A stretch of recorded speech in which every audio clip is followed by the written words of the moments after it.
Hello and welcome to Turning Anxiety into Abundance: How to Manifest in Uncertain Times. So, when was the last time it happened to you that you get into bed, you get all snuggly, you close your eyes, and then all of a sudden your brain turns on at full speed?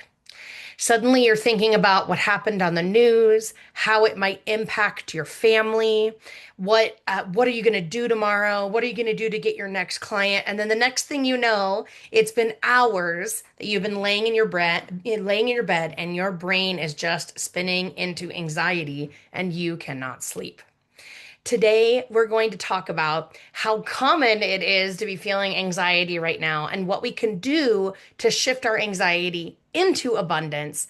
Talking really about the components that the nervous system and the emotions play in manifestation, giving you plenty of tools to be able to calm your nervous system and calm your emotions. But before we get started into that, I'd love to take a minute to introduce myself. My name is Kitty Coy. I am the Manifestation Mentor. I love supporting ambitious women to create a life of abundance, an abundance of wealth, an abundance of health, and an abundance of time. Too often we think that we can have two or one of the three. I can have abundant time or I can have lots of money, but I can't have both. And I teach women how to live in the land of and, where they can have two seemingly contradictory things at the same time. I support them to get there using quantum physics and neuroscience because I have a master's degree in neuroscience. My greatest superpower is taking things that are very complicated and kind of obtuse and intangible and distilling them down into easy to understand things with structured, actionable steps. Quantum physics, manifestation, neuroscience, human design. I've taken all of these things and made them easy and actionable for you to understand. So I'm going to apply these superpowers today when I provide this information. And my mission is to live in a world where all women feel financially independent. When they have an aligned yes for something they choose to do, they never have to ask permission. Whether that permission is to a partner or a pocketbook, I want women to feel financially independent so that when they want to do something, they just do it. They don't have to ask their bank account for permission. All right, so we'll jump into how to turn anxiety into abundance. We are certainly living in unprecedented times right now. There is so much anxiety and uncertainty in every area of our life. The economy is doing weird stuff, the government is doing strange things. And truly, we have never been in a situation as a country, we've never been in the situation exactly like we find ourselves right now. And anything that is new is coded as and perceived by the nervous system as unsafe. And so we are manifesting all of the time. Truly, we're manifesting each and every day multiple times. But when we're in this place of anxiety and uncertainty, we start manifesting from our worst fears because you manifest truly from your emotional energy. So instead of manifesting your wildest dreams, you start manifesting your worst nightmares. So, in what makes this even worse is the news media outlets are specifically spoon feeding us fearful narratives. Truly, we are much stronger when we are bound together in community, all of us working together, than any one of us that is working independently. And so news media has done a lot of things to make us fearful of our neighbor, fearful of all these different things, fearful of people of different races, all of these different situations. We are fed sometimes only negative information and sometimes misinformation that truly racks our nervous system and makes us afraid because then we're so busy spinning, being suspicious about our neighbor or being just trying to be on the hamster wheel every day just to figure out how we're going to pay the bills, that we don't have the time to really look at what the government is doing kind of behind the scenes. And so our brains and nervous systems are already hardwired to focus on survival. So we actually are much more queued up to notice and react to fear than and negative things than we are to the positive. And that's truly based on survival. So let me explain how that works in your brain. Our lives are basically most of the time in a good place, 80% positive and about 20% negative. However, because our caveman brains are hardwired to focus on the fear, our brain actually amplifies the negative by 3 times. It does this because back in caveman times, if we were hanging out with our tribe and a snake slithered in, bit someone, and they died, our lives and the lives of our family, our survival of our tribe, depends on us remembering exactly what that snake looked like. So, in order to keep ourselves alive, our brains have been hardwired to look at these negative things and really amplify the intensity of them so we can survive. So when your life is 80% positive and 20% negative, you feel like it's 60% negative because your brain just turns the volume up on the negative thoughts and the fear. And this is when your life is in a good place, this 80-20 split. What if your life is in 60-40, where it's 60% positive and 40% negative? Well, suddenly that 40% actually feels like 120%, and we get overwhelmed with these negative emotions, even though it's only about half or a little bit less of our experience. And it's truly because our brain just turns up the volume on these negative thoughts to keep us alive. And our brain filters information to prove your beliefs and unfortunately your fears right. Let's talk about how that works. So you can only see 0.000003% of all information that exists outside of you right now, which means 99.999997% of all information is being blocked. And by information, what we're talking about is all of your skin cells have proprioceptors that can sense the temperature. They can feel the texture of my clothes rubbing on them. I am aware, my eyes are giving my brain information about the colors that I see. My ears are giving my brain information about what I hear, smells, tastes. So all of our senses and all of our extrasensory perception is giving information to our brain. And our brain would simply be overwhelmed with data processing if it had to process that much information. There was a study in the 1950s that showed that we have, including all of this sensory perception and extrasensory perception, like our intuition or vibes that we can feel, there is 5 billion bits of information coming to our brain every single second. So that is why most information is blocked, because your brain in this study they showed can only process 126 bits of information per second, which means this is where the 99.999997% of information is getting blocked. And it's the reason why babies don't like shoes is because their brain's filter isn't set up and working yet. So they're anytime you put on something like a sock or a shoe, their brain is getting flooded with new information from all of their skin receptors, sending them information about the pressure and the texture of these socks and shoes on their feet. It's also the reason why when you put on a new watch, you notice it because your brain senses it as new information. But then by the end of the day, or maybe within 2 days, you no longer sense the watch, because your brain has blocked out that information. It's determined to be the same. And so that is what it filters out. And then you get to the point where literally you start to feel naked when the watch is missing, because your brain is set the filter to filter out the information of the watch or the socks and shoes if you're a baby, and it's only letting through new and novel things. So, if in the 1950s, when television wasn't really a thing, it was just a couple hours of programming in the evening in black and white on one channel, and it was done by like 9 or 10 o'clock at night. and there was no smartphones, and marketing and advertising was barely a thing in the 1950s, the way we perceive it right now. There was no internet or any of that. So, how can you even imagine how many billion bits of information is actually coming to our brain in any given moment? Now, 75 years later, where we have smartphones and we have computers that we carry around in our pocket that are smarter and more powerful than what they had to land the moon lander in the 1950s. And so we have every time you look at an article, it is just inundated with ads along the sides, and your brain is just crammed information at all times. I know that they're actually working on redoing this study. I know that the information we probably receive 50 billion bits of information per second now. And I bet that this number 126 has actually gone up, but I bet it is proportional. So I bet it's only gone up to 1,260 bits.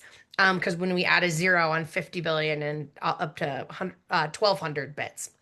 And so, just a random side note, but this is why eyewitness testimony can be unreliable. Because two people can be in the same place at the same time seeing the same information, but a different 126 bits got filtered through. And so that's why in eyewitness testimony, people will say, oh, the SUV was red, and the person next to them will say, no, the SUV was black. So anyways, it's because a different amount of 126 bits was filtered between them. And so you might be asking yourself right now, what is the information makes it that does make it through your brain's filter?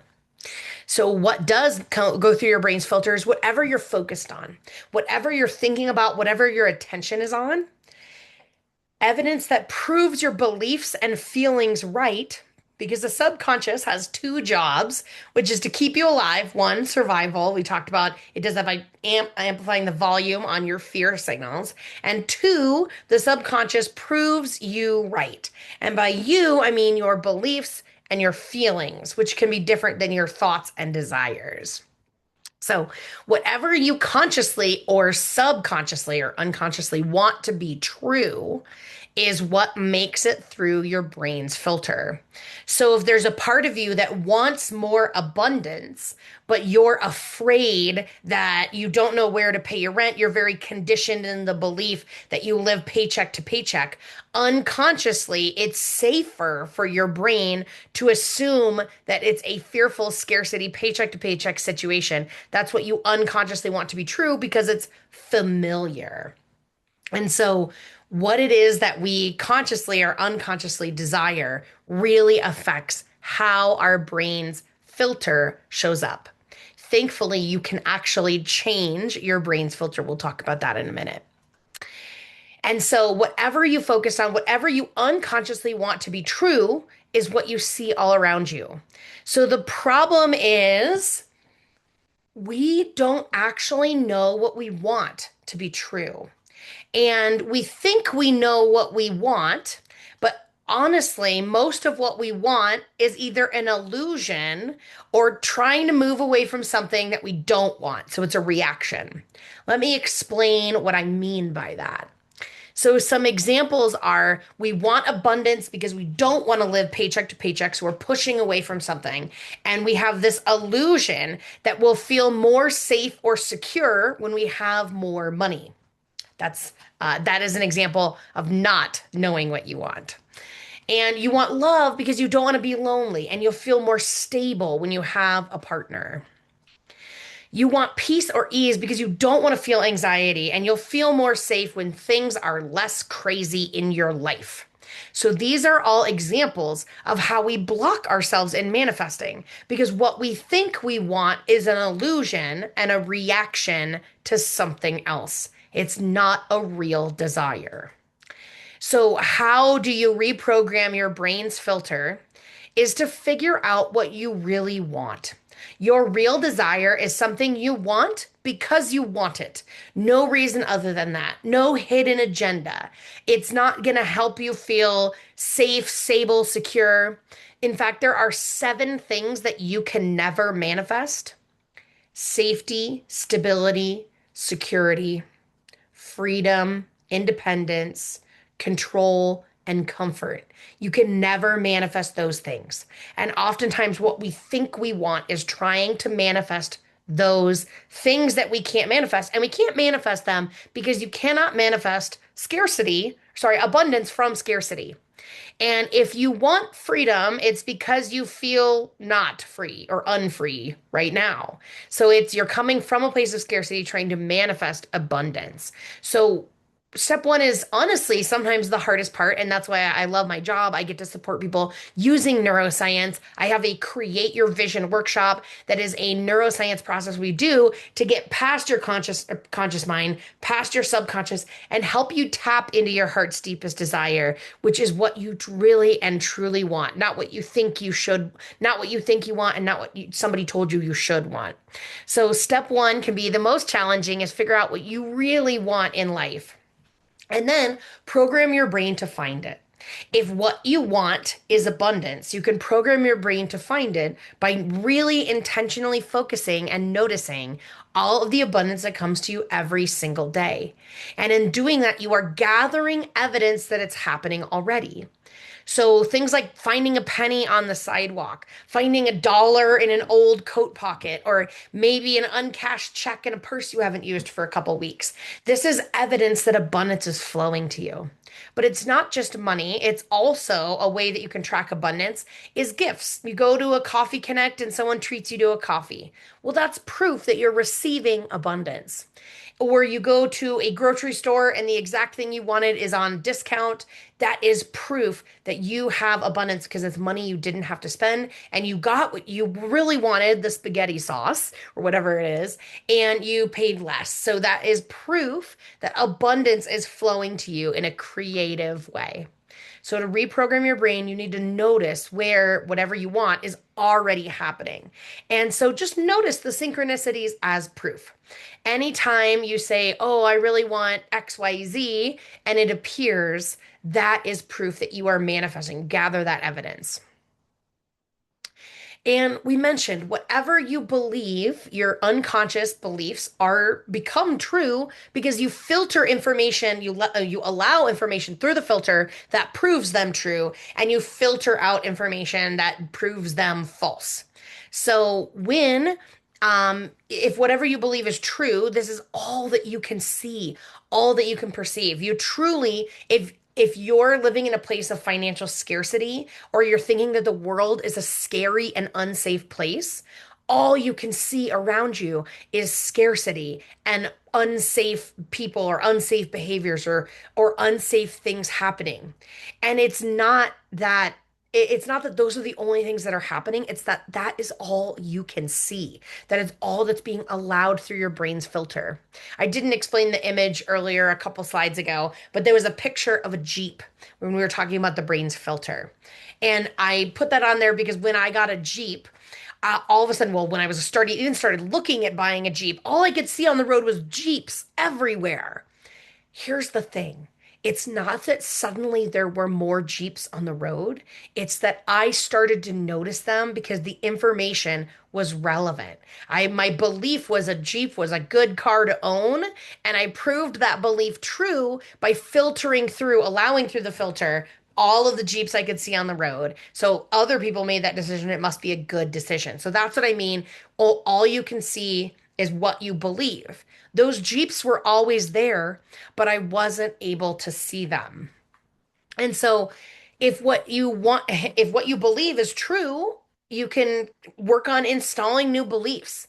You could use and create a new mantra, something like everything is always working out for me. And when you repeat a mantra again and again, maybe you have some sticky notes around that you can look at. What you're doing is you're programming that belief into your mind. However, when you're repeating this mantra, this is on a conscious level. This is your awareness, your attention, your thoughts. But the catch 22 is that your nervous system and beliefs operate in the subconscious mind. So that what you're doing on a conscious level doesn't drip all the way down into your subconscious, where your beliefs, your nervous system, and your emotions live. And so you kind of have these two conflicting systems.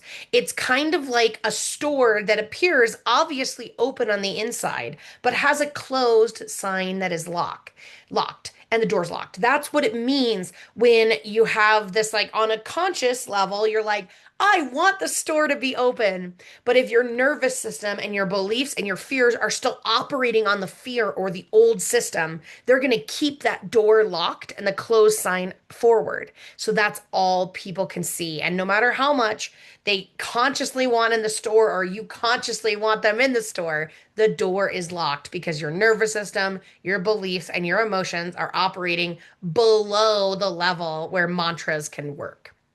So, in order to truly, truly change your brain's filter, you need to shift a couple things.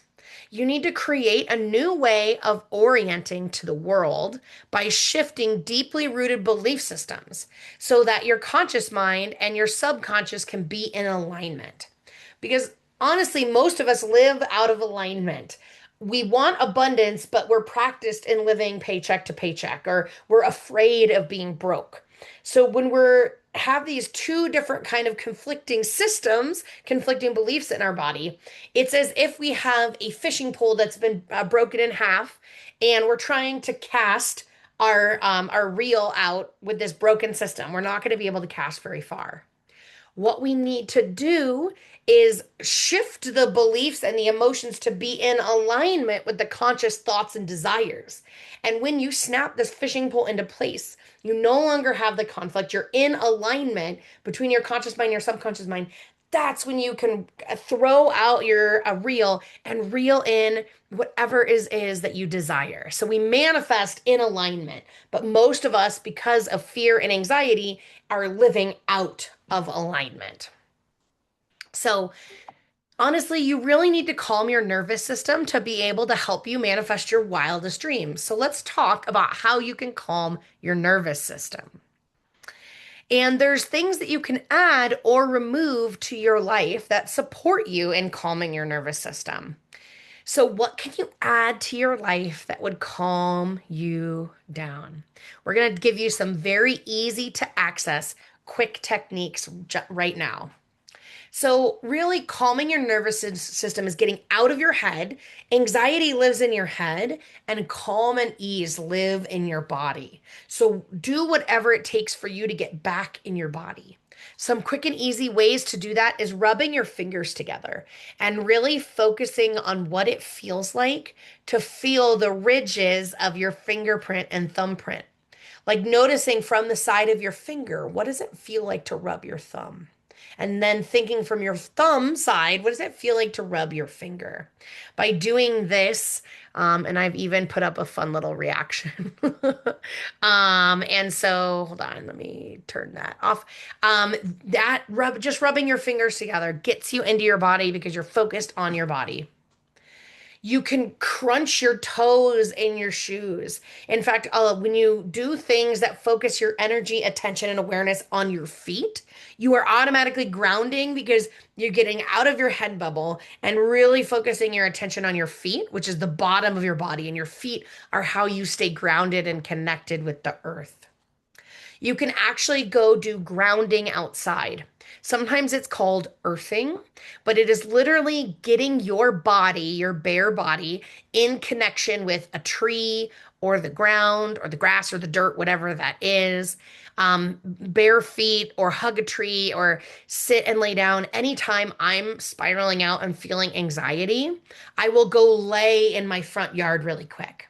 Because what happens when we're overthinking or having anxiety is we start to break down. Each thought uses a little bit of serotonin and other neurotransmitters. But anyways, we're breaking down. We're thinking so much that we're burning through our serotonin really fast. That results in an excess of positive ions.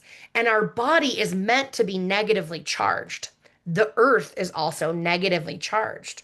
And so what grounding does is when you have this excess of positive ions, you're literally positively charged. It's kind of backwards because being positively charged is a not great experience for us as humans. And so when we go and touch our bare skin or socks, shoes don't work because rubber is an insulator. But you touch your bare skin to the earth is much bigger than you are and it's negatively charged. So it literally pulls those positive ions right out of your body and allows you to be regulated. And it'll also feed you some negative electron or negative ions or electrons so that you can restabilize your electrical balance. So grounding is really, really powerful, and it literally works in like 30 seconds or less. It's really powerful, works really quick. You can touch something soft like a blanket or pet a pet, or an animal, anything that's really soft. It literally starts if you rub it for at least 20 seconds, you get oxytocin, and that is a positive emotion, feeling neurotransmitter that you feel good in your body, and so that kind of counteracts the anxiety. And if you're touching a pet, they get oxytocin too. You can do the butterfly hug and tap, which is actually what is pictured in this picture. It's very simple. You literally take your arms, you cross them across your body so that you're like approximately your wrists are crossed over your heart-ish. Doesn't have to be perfect. And you just slowly tap one side, the other side, one side, the other side, one side, the other side, and notice immediately there's when you cross your hands, your brain is you can starts wiring or it starts operating differently. And so this is something you can utilize, and you just tap just ever so slightly. You can tap on your upper chest, like by your collarbone. You can tap on your shoulder. You can tap anywhere on your upper arm. It doesn't really matter, whatever you can comfortably reach. And it doesn't work if you do this. You have to go slow and calculated. And notice my energy level. I dropped into my body when I started doing this. My voice instantly changed. That was not on purpose. And I'm just more calm in my demeanor. So another thing you can do is called the havening. So there's lots of different ways that you can do the havening, but the most classic version is actually in that same position where your wrists are crossed kind of above your heart and you pet yourself. You can either do circular motions, you can go up, you could go down, it doesn't matter. All it's doing is getting you back into your body. And honestly, the havening this way and the butterfly hug and tap, it's like giving yourself this hug. I literally feel safer in my body. Not only is my attention, my mental attention focused on the feeling of being pet, but I'm literally calming my nervous system by giving myself a little hug. So this is one way you can do the havening. There's other ways you can do the havening. So I'm going to show you some images. And all the havening means is petting yourself. It is self-soothing. So honestly, I mean, I'm not certified in the havening, but in my experience, you don't need to pet yourself in a certain place or a certain way. It is just about petting yourself. And so that's the arm havening we did in the middle. On the right-hand side is palm havening. And so it's literally you can rub in a circle, you can rub back and forth. You're just rubbing your palms and your fingers together. And what's really interesting is the very first time, I'm a professional speaker now, and I have been for 7 years. But one of the very first times I spoke to a very large audience, I didn't know what to do with my hands. And I found myself, I watched a recording because I wanted to get better as a speaker. So I watched the recording and I noticed unconsciously, before I even knew what the havening was, when I wasn't pointing to something or doing something, while I was talking, I started rubbing my hands together like this, lower down on my body. I have them up high to show them to you. But I just started rubbing my hands together. So you might automatically do this or intuitively be petting and calming yourself. And again, there's no wrong way to pet yourself. It's whatever feels comfortable for you. I will notice oftentimes if I'm feeling stressed in a Zoom meeting, I will take my hands and rub the outside of my thighs, like literally from my hips down my IT band to the outside of my knees. I will just calmly rub my thighs. And so there's no wrong way to do it. We can talk about the face havening as a great way to do it too. This image is talking about like taking your cheekbones and lightly petting them outwards. Another technique I learned is taking loose little fingers and just like slowly dragging them, touching your whole face, feeling your eyebrow ridge, soft touch on your eye, your nose, your lips, and just dragging your fingers lightly along your face. You probably don't want to be doing that in a meeting or in public. You might look a little weird, but if you're in your home by yourself or with people that it's safe, you are welcome to do that face self-havening anytime. And it just helps you drop into your body and feel a little bit better. So those are things that you can add that calm your nervous system. Now let's talk about things that you might want to remove to calm your nervous system. So news in the morning or at night is really detrimental to your mental health. Watching the news or getting information within the first hour of waking up or the last hour before you go to bed starts your brain spinning. And remember, news is a spoon-fed, fearful narrative. And so it is only telling you bad things often. And you are the reason it's first hour and the last hour of your day is because you're highly suggestible during those times. So you really want to avoid social media, the news, any checking your email, checking your text, because that's all other people's agendas, all other people's ideas or narratives.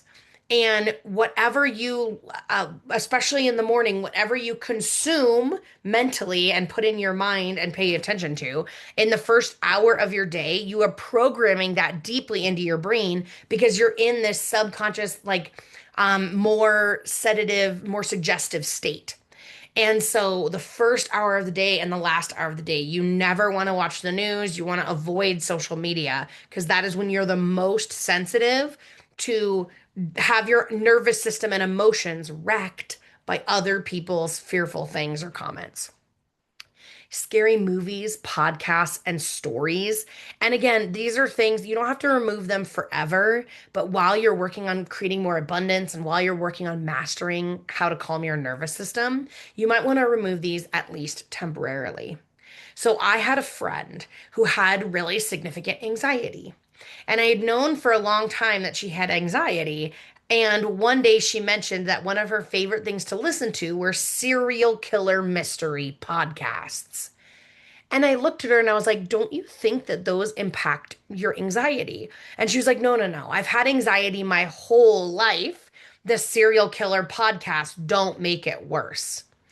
And so, but I knew she really wanted to work at reducing her anxiety. So I gave her a challenge and said, if you want to improve your anxiety, would you consider cutting out all scary movies, scary stories, scary podcasts, no serial killer podcasts, just for 30 days and seeing if your anxiety does go down? And she was so certain. No, no, no, no, no. I had anxiety first.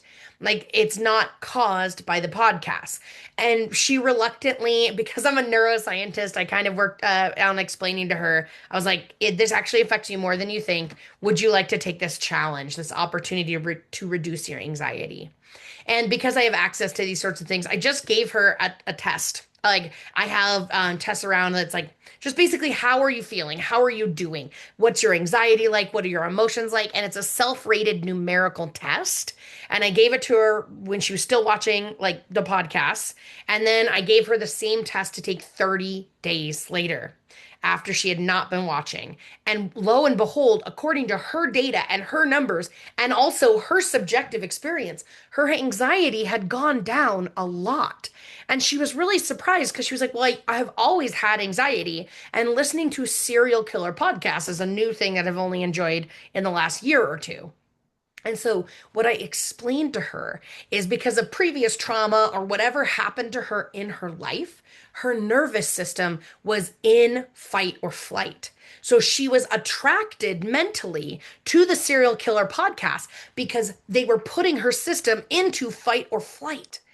And that's where she was comfortable. Because remember, we talked about your nervous system keeps you stuck, and we're going to keep going into that even deeper, stuck exactly where you are, repeating the past or the present again and again. So your preferences and desires will actually seek out things that keep you stuck. Like the serial killer podcast fed her anxiety. And so when her life was getting better and she didn't have things to be so anxious around, she had to find something new to add into her life to be in anxiety. So I recommend, if you're working with calming your nervous system, to cut out the news or scary podcasts or whatever it is, at least temporarily, and see if it helps you feel better and have less anxiety and sleep better at night. And the reason why, and I said this, but news and media entertainment is all subliminal messaging.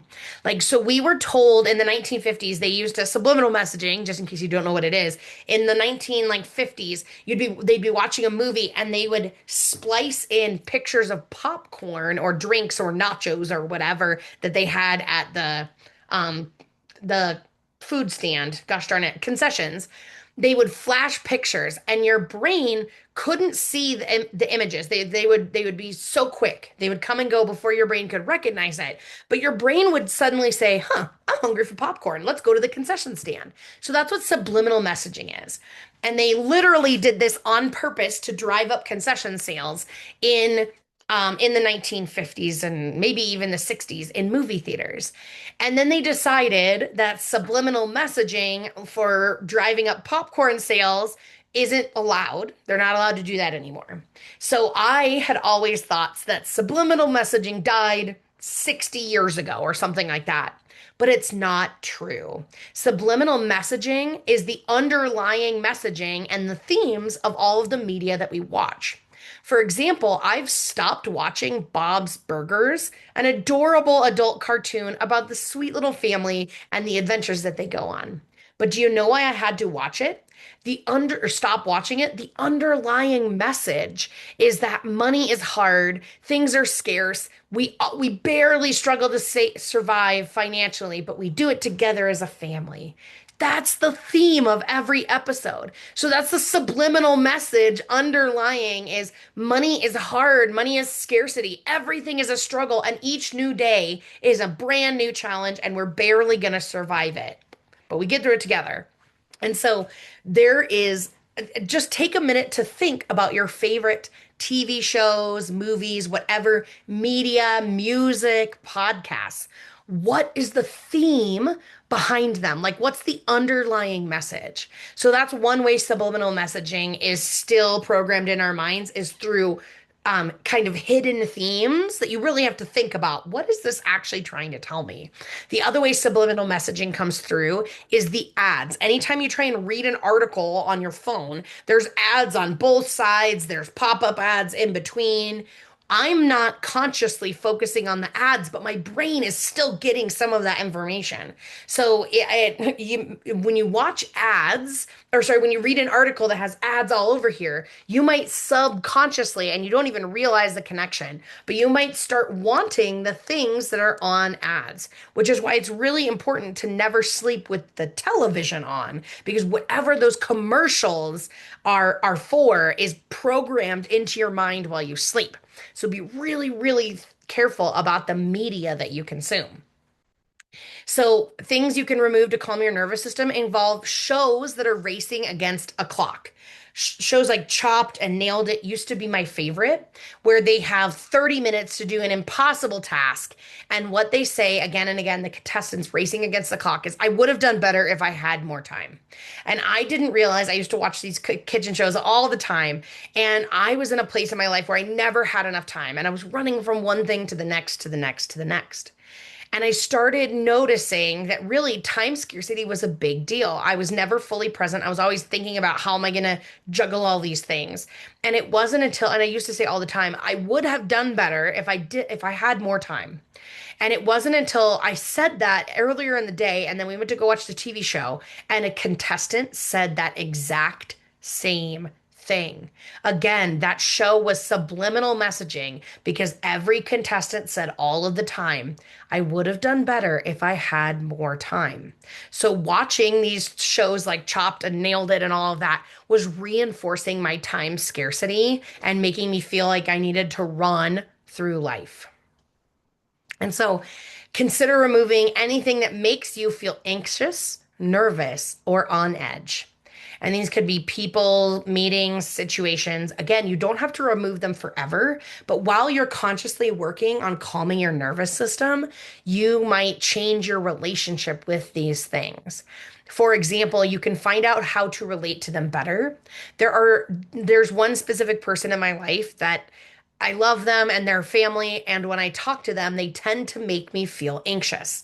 So I have found out that the best time for me to talk to them is on my way to the chiropractor. Because then, if I get keyed up, the chiropractor calms my nervous system right down. And so I only call that family member on my way to the chiropractor each week because then the chiropractor can calm me down. So in that way, I've removed the negative impact and anxiety that that person sometimes gives me by making sure I communicate to them in a way that works for me. And if I'm having a rough day, I don't call that family member because I know that it's just going to hijack my nervous system. So remove anything or shift your relationship to things that make you anxious, nervous, or on edge.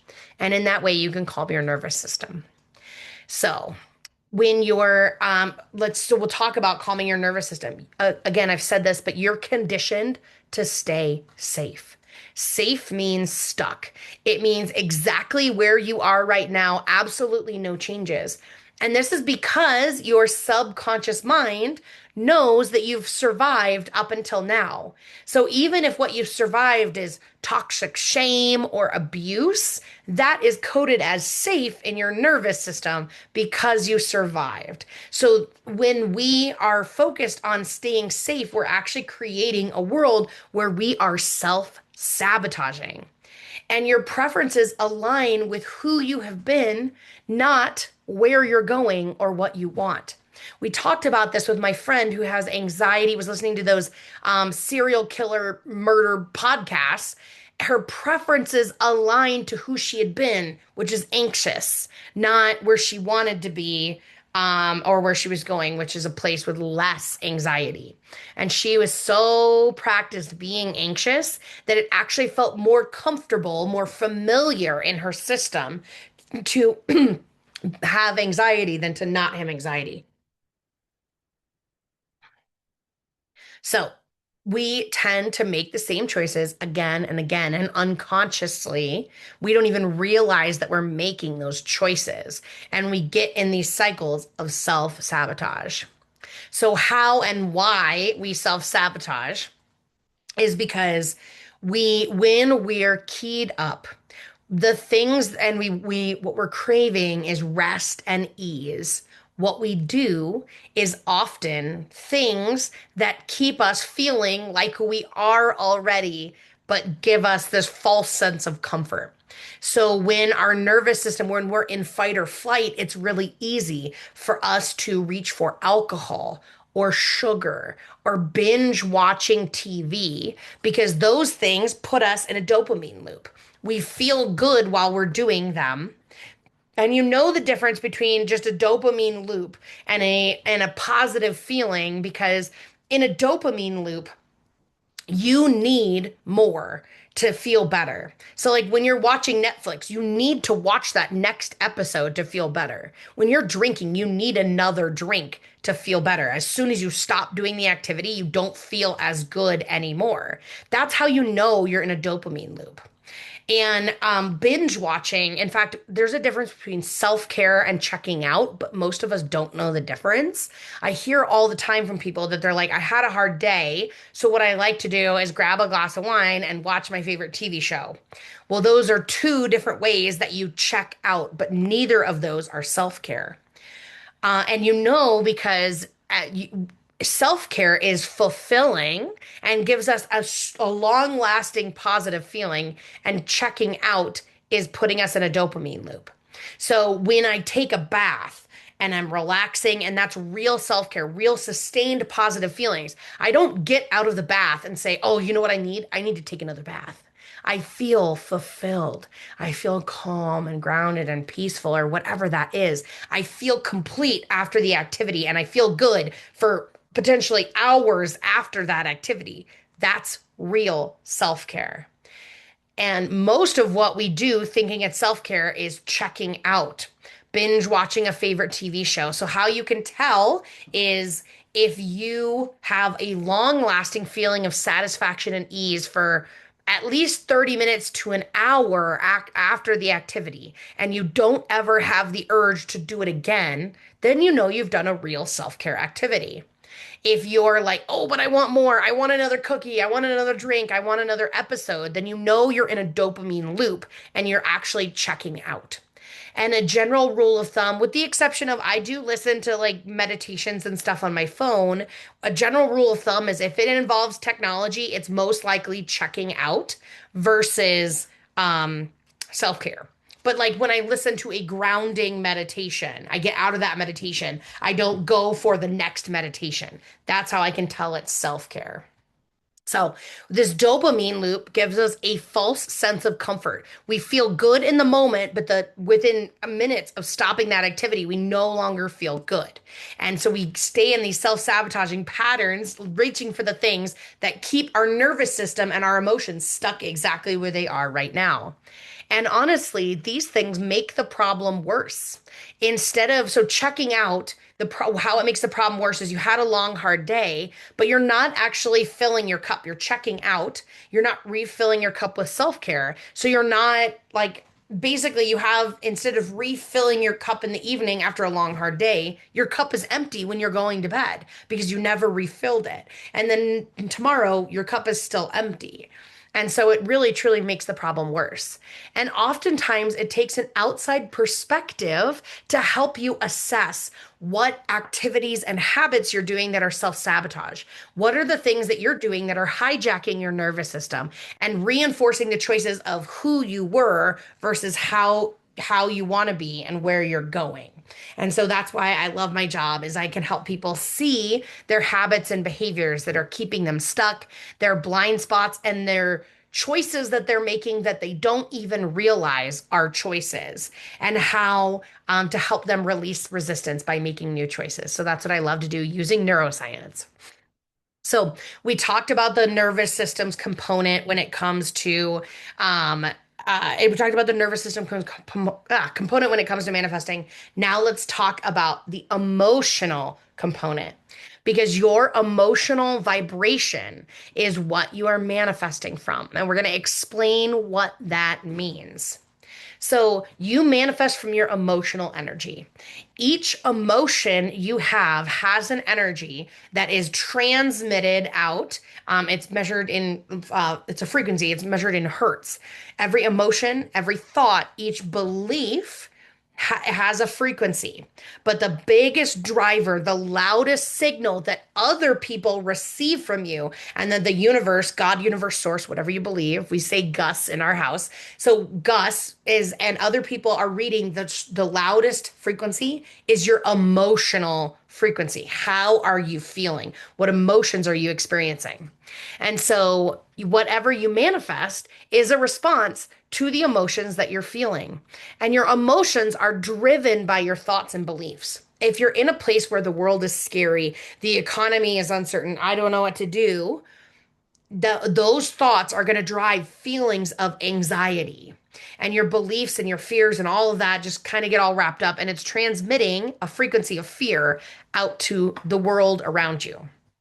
And so when we're in a place where the world is so uncertain, unprecedented uncertainty, like we are in this moment, our grief, our fear, our anger, and our uncertainty literally bring down our emotional energy. And I'll give you an image to understand what that means in a moment.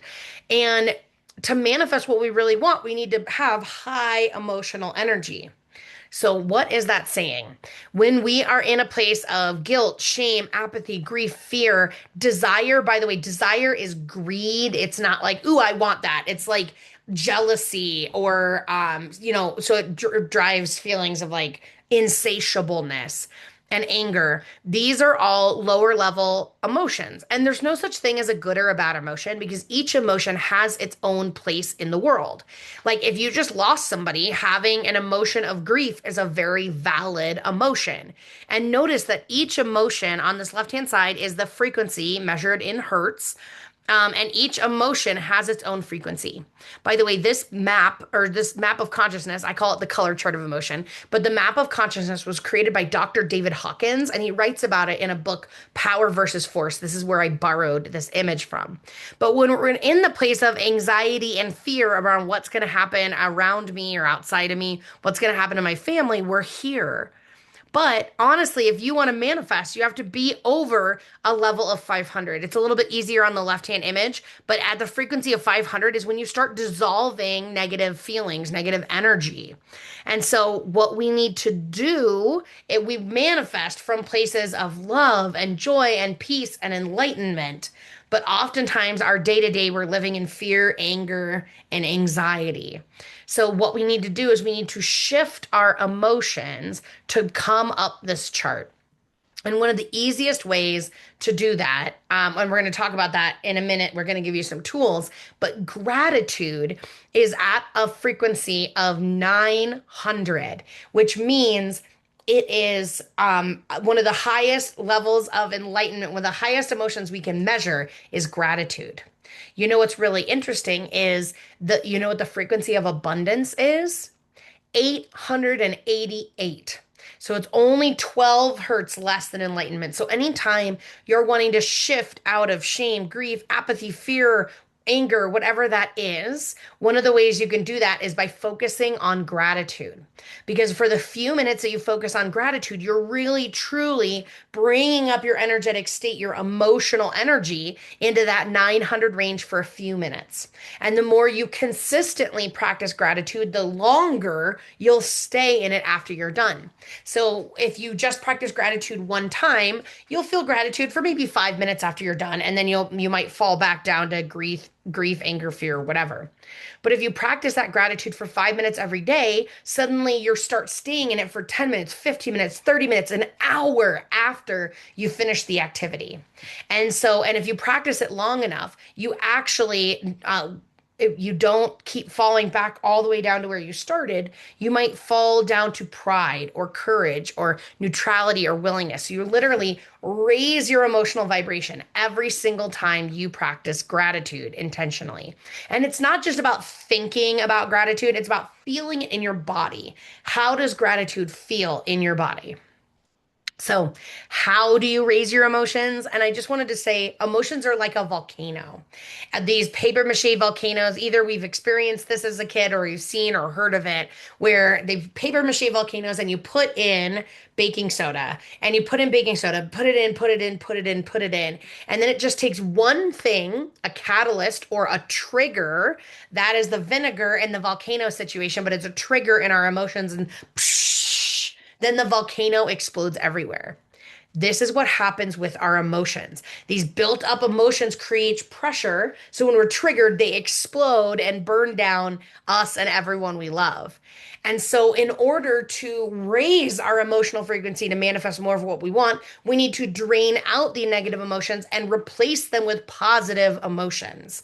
And you replace them with the emotions you want to be thinking and feeling to manifest when you manifest your dreams. So we'll talk about how to do that now.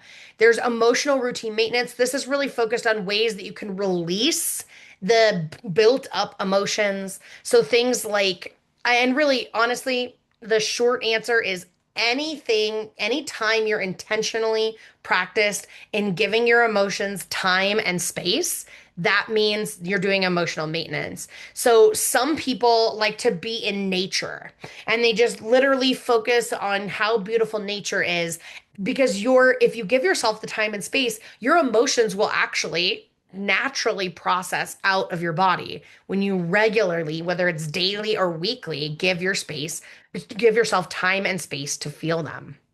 So one of the ways you can do this is called a date with doubt. And so another coach taught me this a long time. She was certified by Mary Morrissey. I think that's the original person who did this tool, but I love to share it. And it came to me at a time where I was a new entrepreneur and I wasn't certain if my business was gonna make it. So I had a lot of self-doubt about whether or not I was ever going to be able to make enough money to replace my, corporate paycheck that I left. And so I had these feelings of self-doubt all the time. And this coach taught me to have a date with doubt.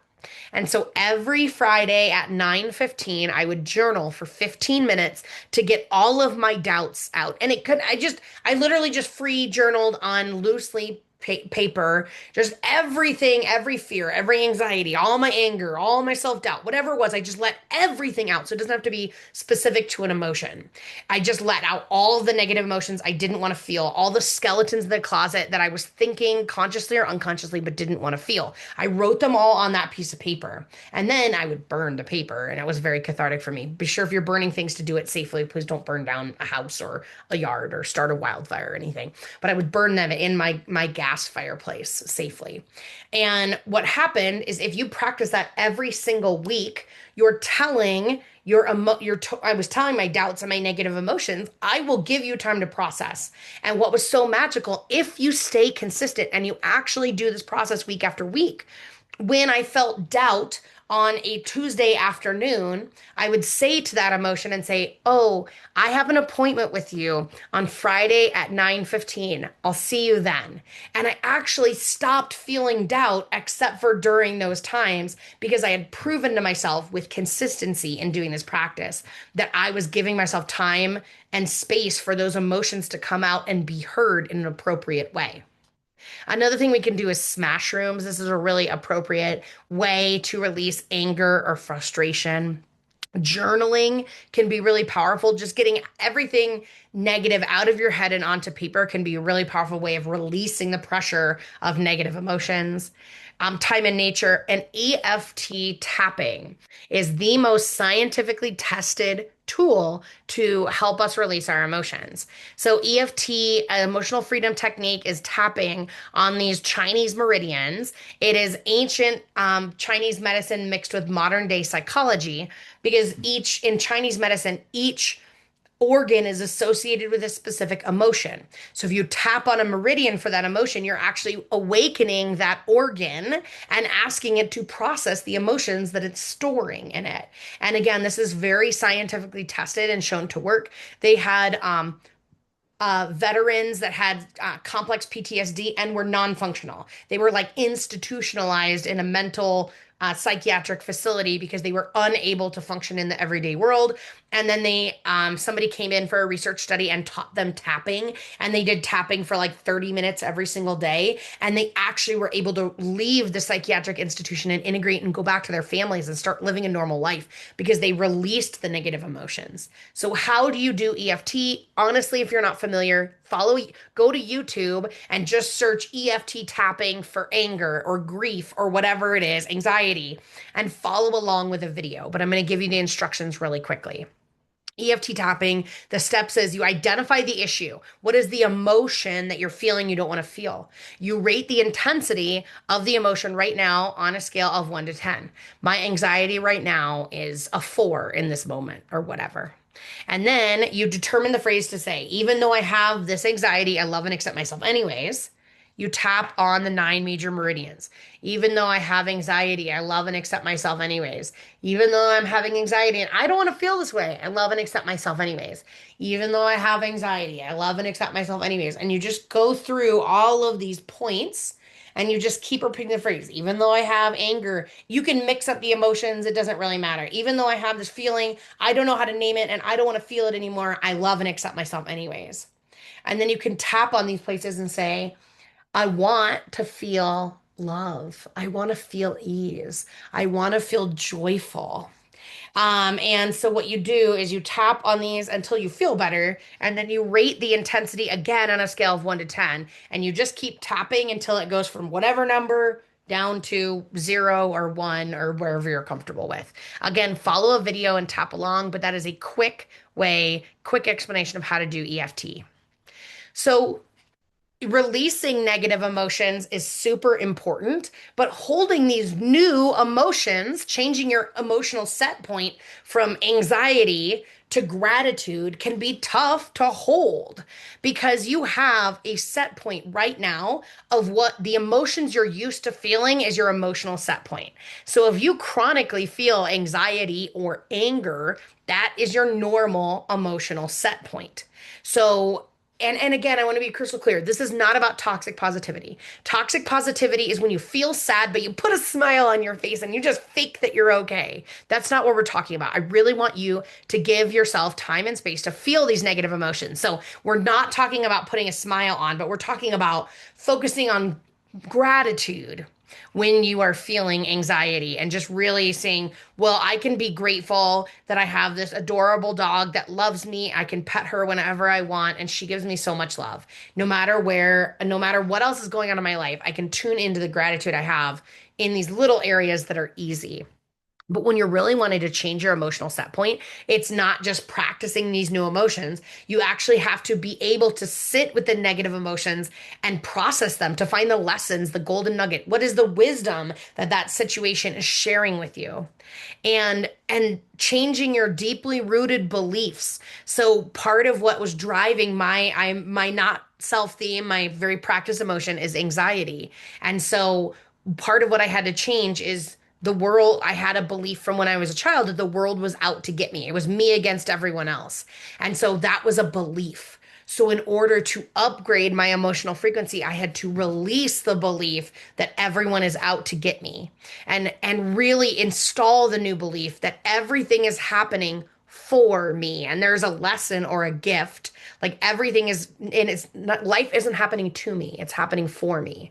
And it's my opportunity to figure out why and how this can be for my good, no matter this negative situation.